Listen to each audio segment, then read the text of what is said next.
Agora sobre a medida provisória da privatização da Eletrobras. Passou no Senado essa semana, volta para a Câmara agora na próxima semana. O relator já se posicionou dizendo que provavelmente ela passe também na Câmara, porque teve algumas mexidas ali no Senado, né? Então ela volta para essa casa agora.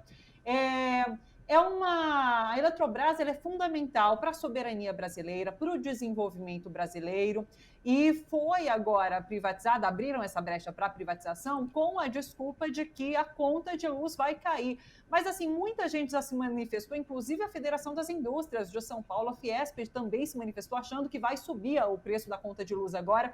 Então, eu queria saber de você, qual o impacto dessa medida, dessa abertura para a privatização da Eletrobras, quais os riscos que o nosso desenvolvimento do nosso país sofre a partir desse momento em que a gente cede para o capital privado essa estatal tão importante. Thalita, o governo é campeão no genocídio e na mentira.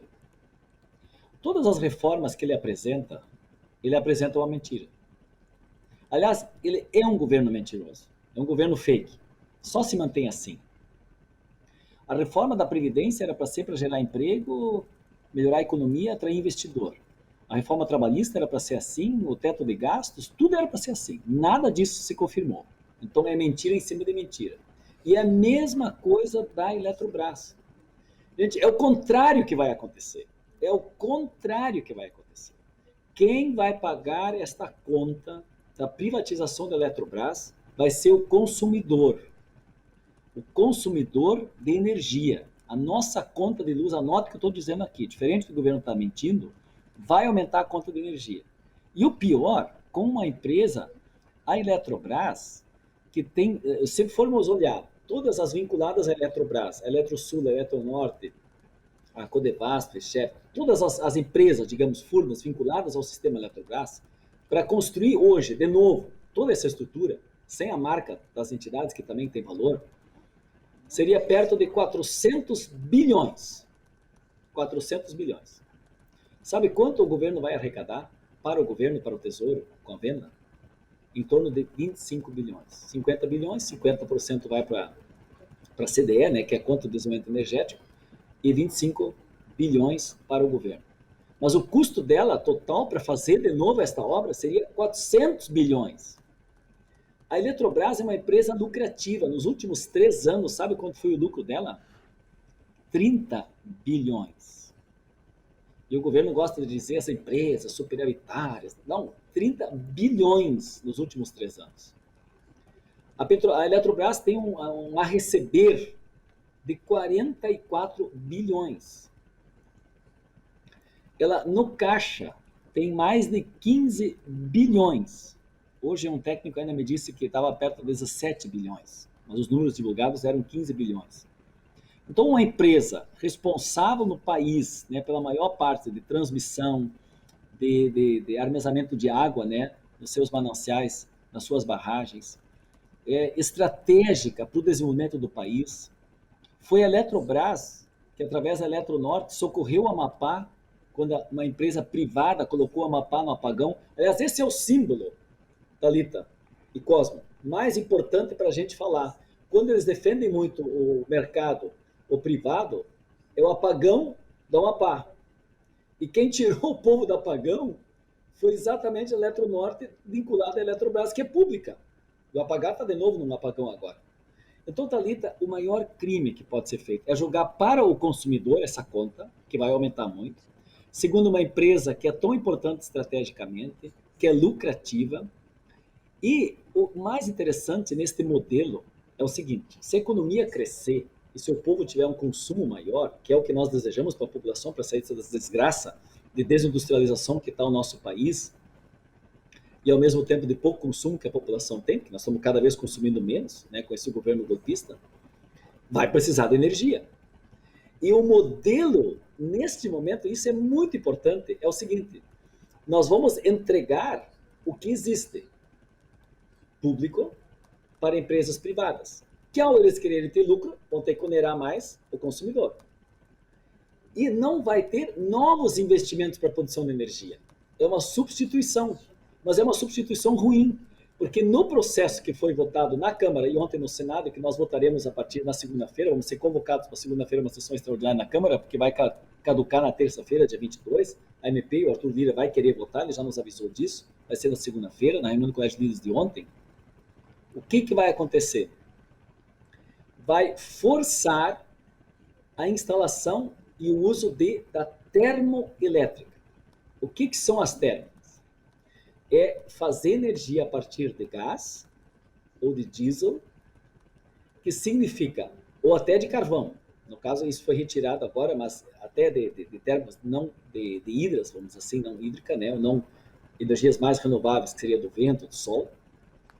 E mesmo, aqui está um absurdo, que para mim é um dos maiores crimes, que é o seguinte, mesmo que tu tenha energia hídrica, ou seja, tu fez uma barragem, tu teve um custo, tu está usando a água de um rio, e agora tu tem suficiente produção de energia, a água agora, já que está instalada, a água vai passar de graça, é só aproveitar a força dela, a energia dela, e você não vai usar a água para usar a térmica, que só seria usada na falta da outra energia. Quer dizer, são reservas que são feitas, porque elas são mais caras e mais poluentes.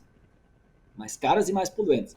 E no projeto de lei foi aprovado que mesmo tendo a hídrica, você tem que usar um valor X da térmica. Então é um absurdo, nós estamos fazendo de tudo, entramos na justiça, vamos tentar impedir na votação de segunda-feira, mas obviamente que o governo construiu uma maioria para infelizmente aprovar em período de pandemia, sem votação presencial. Está tudo errado.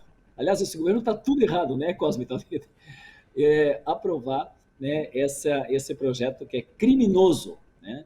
E que eu já quero dizer aqui, ó, se nós ganhar com o Lula, e eu acho que nós vamos ganhar com o Lula de novo na próxima eleição, nós temos que reestatizar isso aí. Não adianta, nós precisamos dessas estruturas públicas para fazer... Vocês imaginem, Cosme e Thalita, vocês acham que uma empresa privada ia fazer um Luz para Todos? Um programa social? Nunca, nunca, porque eles não têm esse conceito. Então isso é uma outra parte também desse crime que é a venda da Eletrobras. Agora, deputado, o senhor trouxe um exemplo no começo da sua intervenção, falando especificamente, né, dos exemplos, né? A reforma trabalhista foi pregada para todos os cantos que ia gerar mais empregos. Atualmente, o Brasil, com mais de 15 milhões de desempregados, e aí somando os desalentados, esse número sobe cada vez mais. A reforma da Previdência, que vamos equilibrar as contas públicas, acabou-se com o sonho de muitos brasileiros se aposentarem. E agora, mais uma vez, vamos privatizar a Eletrobras porque vamos baratear o custo da energia. Deputado, será que a população não se dá conta de todos esses exemplos que foram dados e foram propagandeados, foram todos o contrário do que foi se pregado? E mais, do ponto de vista legal, deputado, o senhor falou, vamos entrar na justiça, tentar intermediar, mas tem a força do governo. Para além disso, né, que formas legais dentro do Congresso, da Câmara, o que é possível fazer para que esse projeto não seja votado, por exemplo, já na segunda-feira, para evitar que a MP caduque na terça?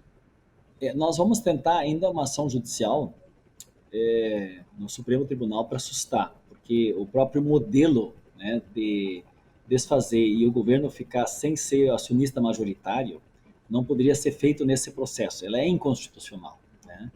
Mas é uma disputa que, infelizmente, em algumas partes, quando trata de interesses, digamos assim, do capital, a gente tem tido respostas que nós não concordamos, né, das decisões do judiciário brasileiro. Então, acho que, de fato, esse é um grande problema e nós deveríamos evitar pelo debate na sociedade.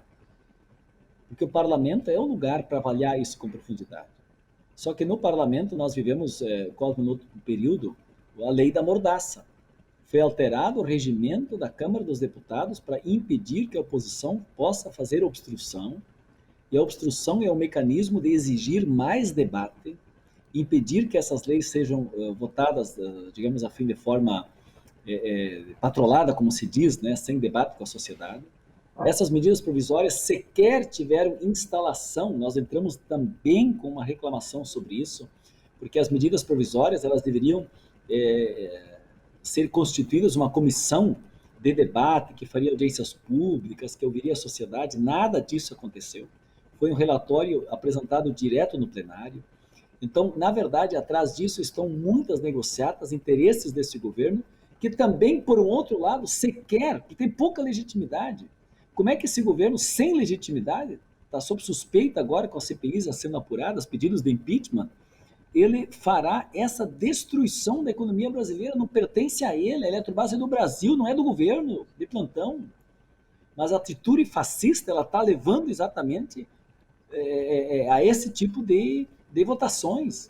E o Congresso, a Câmara dos Deputados, ela não pode ser um poder homologador das políticas do Executivo. Nós somos poderes independentes.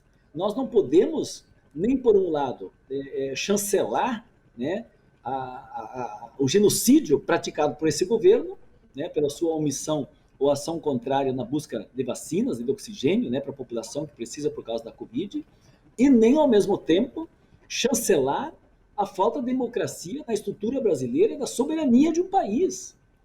Os Estados Unidos, sabe quem é que domina e tem na sua mão a principal força das hidrelétricas e da energia do país? O exército americano. O exército americano. Isso é uma questão de soberania nacional. E é isso que acontece na maior parte dos países do mundo, dos países que se respeitam. Mas já que no Brasil, depois do golpe, quando tiraram a Dilma do governo, nem o Temer, nem o Bolsonaro respeitam a soberania do Brasil. Porque o golpe veio exatamente com o interesse dos americanos do Império, das grandes petrolíferas e dos banqueiros mundial, que querem usar o Brasil, a sua grande riqueza, né, tanto do seu povo como dos seus bens. E não é só isso que eles estão mexendo, eles querem alterar na regularização fundiária, na terra dos índios. Aliás, os indígenas estão em manifestações em Brasília, porque querem mexer no marco temporal, no período de demarcações, para não permitir mais demarcações para áreas indígenas, e áreas indígenas já demarcadas possam ser usadas para uso predatório da natureza, como é a exploração dos minérios, por exemplo, no meio da mata na mata da Amazônia. Então, é lamentável o que está acontecendo. E exatamente, Cosmo e Thalita, como eu disse no início, tudo é em cima de mentira, em cima de falácias, né, de argumentos falsos que são apresentados, mas na legislação das questões judiciais, nesse momento está tendo um pequeno freio de arrumação, eu diria, né, por parte do Supremo Tribunal Federal em decisões, principalmente em relação à esquerda, ao Lula, né, porque já anularam as condenações injustas que o Moro à época tinham feito, né, ele é elegível, é inocente, mas tem muito tema ainda que precisaria ser também avaliado com outros olhares por parte do Supremo, quando um poder como o Executivo hoje ultrapassa os seus limites, ou fere a Constituição, e quando o parlamento digamos, conivente ou chancela, né, essas iniciativas do Executivo. Deputado Federal Bongás, um prazer recebê-lo aqui, foi muito bacana conversar com você, agradeço, uma boa noite e até uma próxima oportunidade, viu? Thalita, te prometo que sempre te chamarei de Thalita, Cosmo de Cosmos, os nomes da gente têm que ser muito valorizados. Muito obrigado, um abraço, vida longa TVT.